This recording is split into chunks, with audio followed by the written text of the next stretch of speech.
The transition continues, transition drama.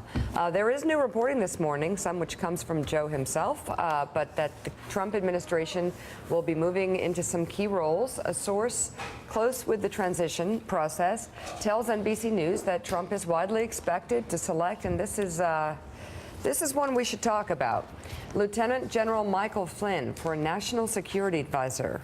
That's the position my dad held. Flynn was at Trump Tower yesterday. He spent a lot of time with Trump. The Daily Caller was first to report Flynn runs actually a consulting firm, a lobbying firm on behalf of Turkish interests with ties to the government and its controversial President Erdogan. And on election day, Flynn, a lobbyist, wrote this for The Hill: "Our ally Turkey is in crisis and needs our support," in which he makes the case that Turkey is the United States' strongest partner against ISIS. Let's stop there. Mark Halprin, any conflict? I mean, there are a lot of people who are being touted for jobs in this government who have private business dealings that deserve a lot of scrutiny. Yeah. The United States current government considers Turkey an ally and has not always sided with civil liberties and individual rights and held Turkey's feet to the fire. So his policy positions aren't necessarily out of whack. It's this question of whether he's received financial benefits from the country and allied groups that deserve more attention.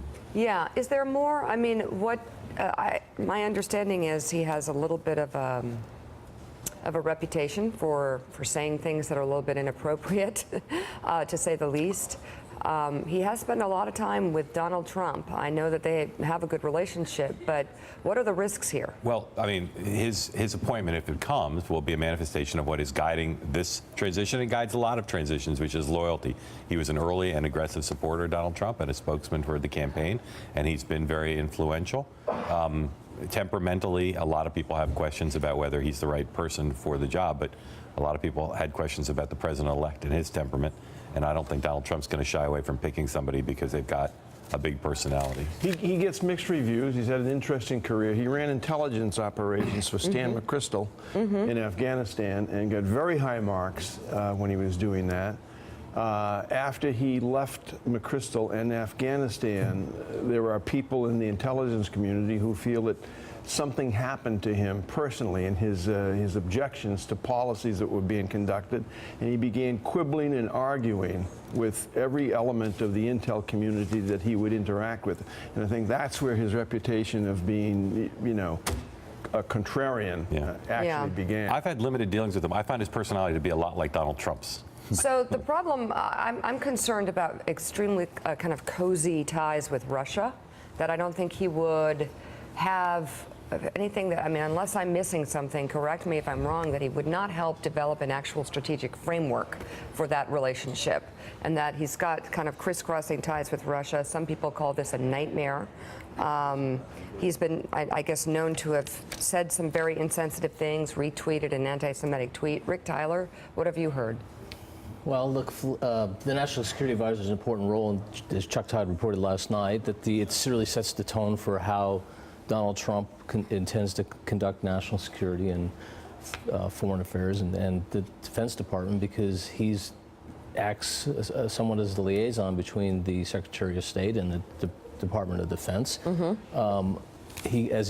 As we're reporting here this morning, he gets mixed reviews. His temperament is a lot like Donald Trump, but that didn't seem to hurt Donald Trump.